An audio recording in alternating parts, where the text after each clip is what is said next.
Hi everyone, welcome back to my channel. कैसे हैं आप सभी? I hope you all are doing good. हम सभी मज़े में हैं। और यहाँ पर मेरा सूट जो है, जो मैं अभी पहनने वाली हूँ, उसको आयरन कर रही हूँ। एक साथ करके नहीं रखती, कभी कभी एक साथ भी करके रख देती हूँ। वो वाले कपड़े जो हैंगर में टंगते हैं, जो फोल्ड होके रखे जाते हैं ना, वो मैंने ना कई बार ट्राई किया, बट उसका जो आयरन है वो ख़राब हो ही जाती है। क्योंकि आजकल के जो फैब्रिक है वो सारे के सारे कॉटन तो होते नहीं हैं, कुछ कुछ ऐसे स्लिपरी से भी होते हैं। जैसे ये वाला भी है, एक थोड़ा सा मतलब प्रॉपर ये कॉटन नहीं है, थोड़ा सा स्लिपरी सा भी है, मिक्स फैब्रिक है। तो इस तरह के कपड़े आयरन करके रखो तो इनके ऊपर जो रखा होता है वो स्लिप होकर गिर जाता है कभी कभी।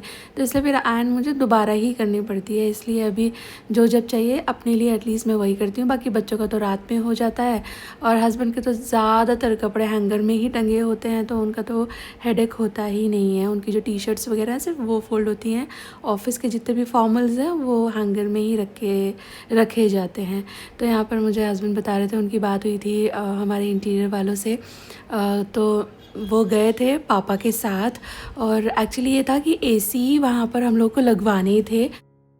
और एसी का काम टोटल 2 दिन का काम है, मतलब यहाँ एग्जिस्टिंग घर से निकाल करके वहाँ पर लगाना, और इस बीच में वॉश भी होगा। तो एक दिन पूरा तो निकालने में जाएगा, काफ़ी ज़्यादा टाइम होता है। फिर ये वॉश होंगे और उसके बाद फिर ये लगेंगे, तो पूरे 2 दिन इसमें लगने वाले थे। तो शर्मा जी गए थे पापा के साथ कि निकालने का काम जो है वो हो जाएगा, और लगाने का फिर नेक्स्ट डे करवा लेंगे। तो मतलब जो इंटीरियर वाले हैं उनसे कोऑर्डिनेट करना पड़ता है कि कहाँ पे किस हिसाब से वायरिंग वगैरह है, तो कैसे कैसे करना है। अगर एसी का डायमेंशन कम ज़्यादा हो रहा है तो उस हिसाब से फिर वो प्रोविज़न करके देंगे। बट यहाँ पर हमारा एसी वाला भैया ही खेल गया। ही वाज लाइक कि मैं आज अवेलेबल नहीं हूँ, मैं कल आऊँगा। तो अभी फिर ये प्रोग्राम जो है पोस्टपोन हो गया है। मैं आपको ब्रांड दिखा रही थी मेरे सूट का, क्योंकि कुछ एक दोस्तों का ना फिर कॉमेंट आ ही जाता है कि आपने कहाँ से लिया। तो ये वाला ब्रांड है, लिया मैंने मिंत्रा से था। हाय एवरीवन, ये है संडे इवनिंग और मैं बनाने लगी हूँ बहुत अच्छा डिनर। प्लान तो था मेरा लंच में ये सब बनाने का, बट जैसे मैंने पिछली वीडियो में आपको बताया था, अब हमारा गृह प्रवेश का टाइम थोड़ा नज़दीक आ रहा है। तो दोपहर में काफ़ी ज़्यादा वक्त कल भी और आज भी निकल गया काफ़ी सारी चीज़ें सॉर्ट करने में। तो थोड़ी लेट ही घर पे आई मैं। उसके बाद फिर अभी क्योंकि मैंने तैयारी कर रखी थी, तो मैंने सोचा चलो ये बना लेते हैं। और एक बहुत अच्छी चीज़ आपको दिखाऊँ, ये देखिए मेरे पीछे क्या है। इंडस वैली ने भेजे हैं मुझे उनके न्यू लॉन्चेस, और इसके अंदर क्या है ये मैंने देख लिया है ऑलरेडी। मैंने ये बॉक्सेस ओपन कर लिए हैं, बट मैं आपको दिखा देती हूँ क्योंकि आप लोग को भी न्यू कुकवेयर में काफ़ी इंटरेस्ट है, जस्ट लाइक मी। तो ये है इंडस वैली का न्यू कुकर, और ये बहुत ही सुंदर है। पहले तो आप इसकी शाइन देखो, यूजुअली कुकर्स में इतनी शाइन नहीं होती है, बट इनका ये जो रेंज है ना, ये बहुत ही ज़्यादा शाइनी है। और इस पर ना खाना चिपकता विपकता नहीं है, और बहुत ज़्यादा देखने में तो खूबसूरत है ही।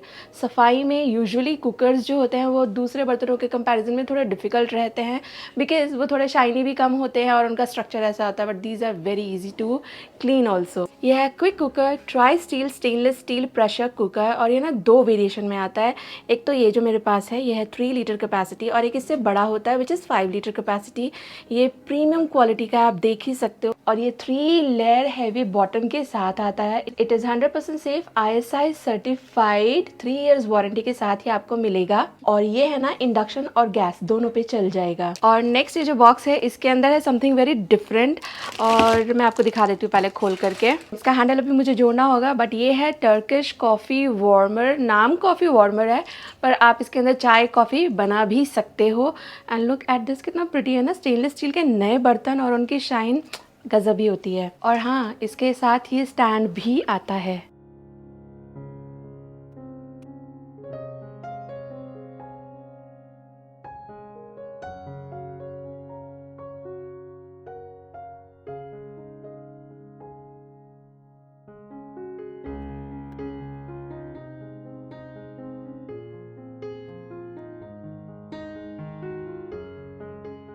ये टर्किश कॉफ़ी वार्मर 2 कैपेसिटीज़ में आता है, 500 ml एंड 900 ml। जो मेरे पास है ये 900 ml कैपेसिटी है।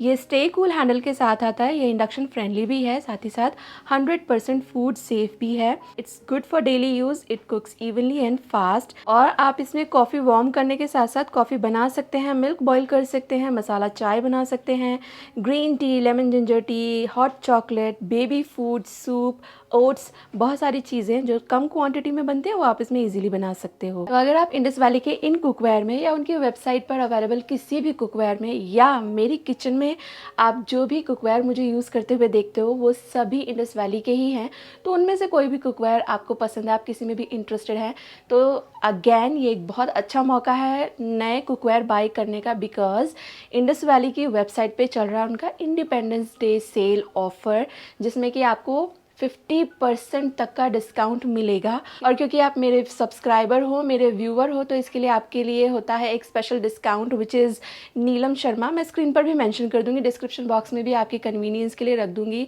इसका इस्तेमाल करने से आपको वो जो 50% का डिस्काउंट है सेल वाला, उसके ओवर एंड अबाव 12% का डिस्काउंट और मिलेगा, तो टोटल 62% का डिस्काउंट। तो ये एक सही मौका है आपके फेवरेट कुकवेयर को खरीदने का। तो आप इंटरेस्टेड हो तो सभी लिंक्स आपको वीडियो के डिस्क्रिप्शन बॉक्स में मिल जाएंगे। मैं फटाफट इनको धो लेती हूँ। यहाँ पर काफ़ी तैयारी हो चुकी है, चलिए फटाफट अमेजिंग विंटर स्पेशल वाला डिनर बना लेते हैं।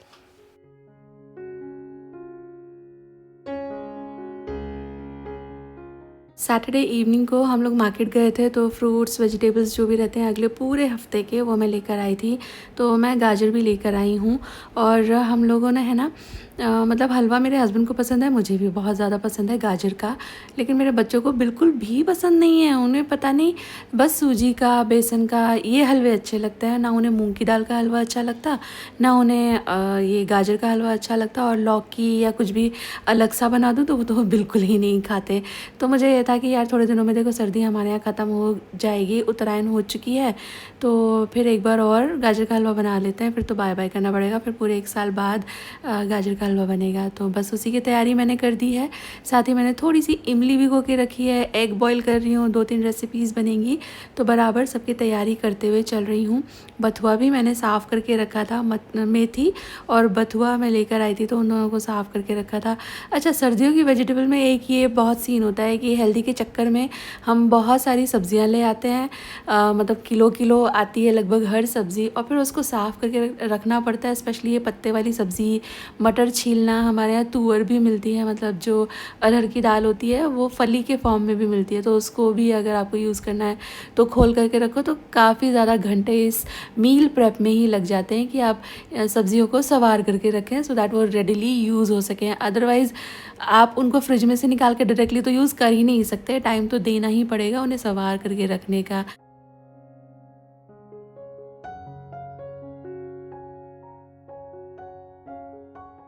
एक मसाला बना रही हूँ मैं, इसके लिए मैंने छोटे वाले मिक्सी के जार के अंदर डाल दिए हैं लहसुन, और साथ ही में मैं इसमें ऐड करूँगी अदरक जिंजर गार्लिक का पेस्ट। मैं बना रही हूँ आलू मटर, सिंपल सी सब्ज़ी है बट थोड़ा सा डिफरेंटली बना रही हूँ, बहुत टेस्टी लगती है। आपको दिखाऊँगी बाद में कैसी बनी और क्या रहा। तो यहाँ पर मसाले का बेस के लिए जिंजर गार्लिक, थोड़ा सा ज़ीरा मैंने ऐड कर दिया है, साथ ही इसमें जाएगी काली मिर्च। होल नहीं है मेरे पास, मैंने सारी काली मिर्ची जो मंगाई थी वो पीस करके रख ली है, तो इसी में से ऐड कर लेती हूँ जहाँ जैसे रिक्वायर्ड रहती है। और इसके बाद फिर मैं इसमें ऐड करूँगी थोड़ा धनिया का पाउडर, धनिया के सीड्स, सारा कुछ साथ में ही पिस जाएगा, और बस नमक डाल करके इसका एक स्मूथ सा पेस्ट बना लूँगी।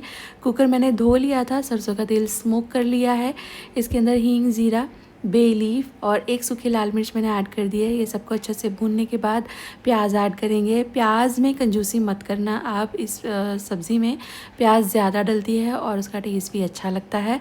अच्छी तरह इसको भूनना है, लाल लाल लाल बिल्कुल नहीं करना है, बस ऐसा कि थोड़ी सी मीडियम डन हो जाए। जब प्याज सबसे ज़्यादा स्वीट रहती हैं इतना इसको कुक करना है। और ये देखो ये मसाला हो गया है रेडी, तो इसमें जो रिमेनिंग मसाले जाते हैं सब्ज़ी में वो सब मैं ऐड कर दूँगी। अभी ही एक पेस्ट जैसा बना लेंगे।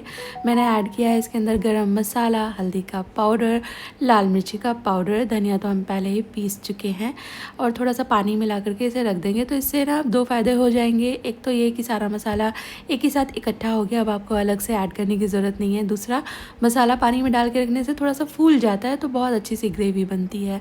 गाजर का हलवा मैंने चढ़ा दिया है, ये सबसे ज़्यादा टाइम टेकिंग है इस पूरी प्रक्रिया में, इसी को सबसे ज़्यादा वक्त लगता है। तो इसे चलाती रहूँगी धीरे धीरे, और पीछे वाली छोटी गैस है वो मेरी सबसे, जिसके ऊपर गाजर का हलवा मैंने रखा है, तो ये धीरे धीरे पकता रहेगा।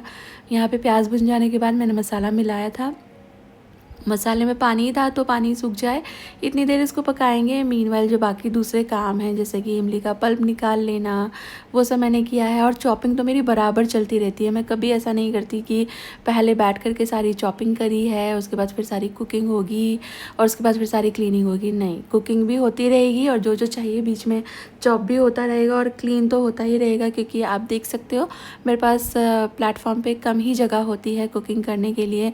तो ये भी अगर फैल जाएगा, गंदा हो जाएगा तो मुझसे काम नहीं होगा।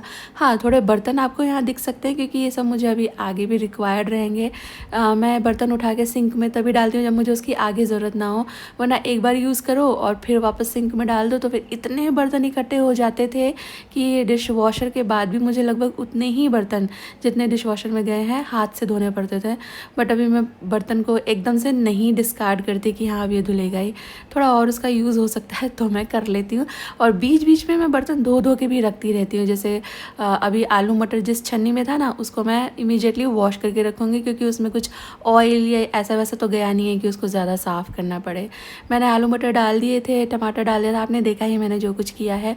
इसमें पानी ज़रा सा कम रखना और फिर सीटी लगा लेना, 2 सीटी इज़ इनफ। और एक और मसाले का बेस मैं बना रही हूँ। मैंने वापस से सेम जार को हल्का रिंस करके ले लिया है। इसमें ऐड किया है मैंने प्याज, जिंजर, गार्लिक, और प्याज थोड़े से ज़्यादा और जिंजर गार्लिक आपके टेस्ट के हिसाब से। एंड देन इसमें मैं ऐड करूँगी काली मिर्ची।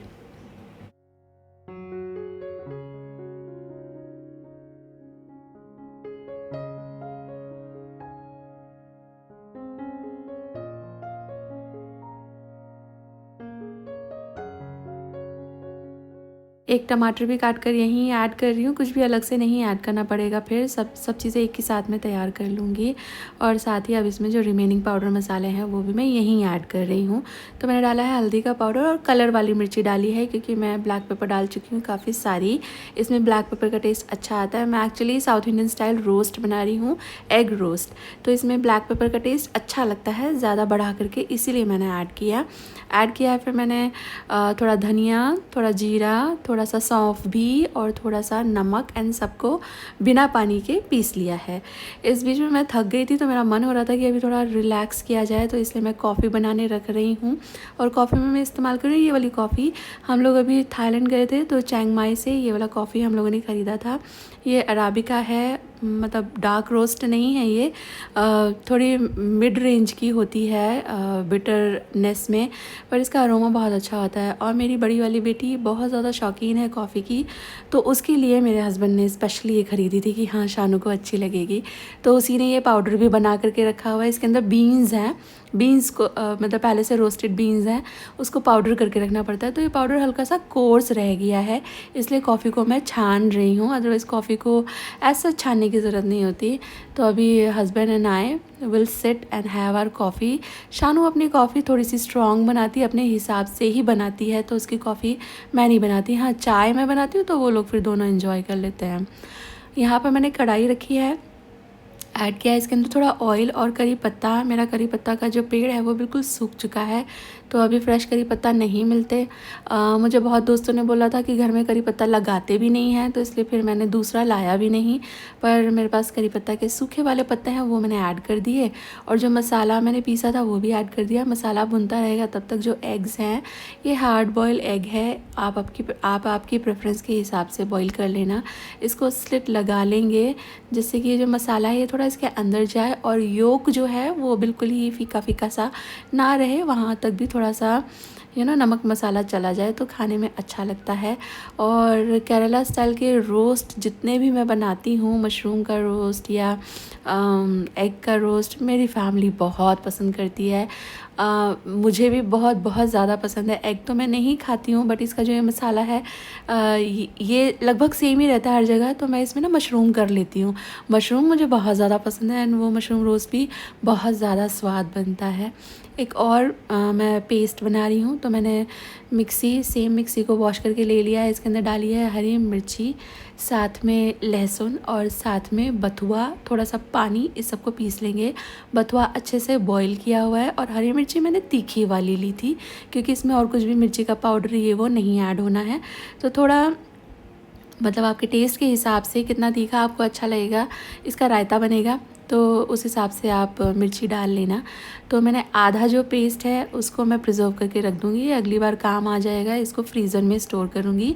ये जो आप देख रहे हो ना ग्लास का जो बर्तन है, ये फ्रीज़र सेफ़ भी है, तो इसको आराम से फ्रीज़र में रखा जा सकता है। मैंने रायता बनाने के लिए दही को फेंट लिया था, खुशी ने फेंट के दिया था मुझे। और इसके बाद फिर मैंने इसके अंदर बथुआ मिला दिया है, पानी मिला दिया है, और इसके अंदर मैं मिलाऊंगी काला नमक, और बाद में थोड़ा सा हींग, ज़ीरा और लहसुन का तड़का लगाएंगे इसमें, एंड इट इज़ डन। और बहुत ज़्यादा टेस्टी लगता है। कुछ लोग बथुए का रायता थोड़ा गाढ़ा बनाते हैं, हम लोग थोड़ा सा रनी बनाते हैं कि पी सकें। और मतलब सर्दियों में ना अलग अलग तरह की इतनी अच्छी चीज़ें आती हैं। मेरी मम्मी ना आलू का, लौकी का, गाजर का भी रायता बनाती थी। मेरे हस्बैंड को गाजर का रायता बिल्कुल भी पसंद नहीं है। गाजर मतलब in any form and kind मेरे घर में डिस्कार्ड ही होती है। हाँ, गाजर का जो केक वगैरह है या किसी तरह से जूस वगैरह हो जाए वो तो ये लोग मतलब पी लेंगे, और गाजर सैलड में भी खा लेंगे, बट सब्जियां, हलवा, ये वो कोई नहीं खाता। तो इस हिसाब से थोड़ी सी कमी आती है कुकिंग के हिसाब से तो। और ये देखो मेरी आलू मटर की सब्ज़ी, मुझे लग रहा है मैंने पानी ज़्यादा डाल दिया है। ऐसा मेरा इंटेंशन नहीं था, मैं चाह रही थी थोड़ी सी लटपटी सी बने। ये एक्चुअली मुझे कढ़ाई में बनानी चाहिए थी। तो आप बनाओ तो कढ़ाई में बनाना। स्वाद तो देखो A1 था, लेकिन लुक वो वाला नहीं आया जो मुझे चाहिए था। ये है हमारी आज की थाली, है ना मज़ेदार। आप ट्राई करना, आपको अच्छी लगेंगी सभी रेसिपीज़।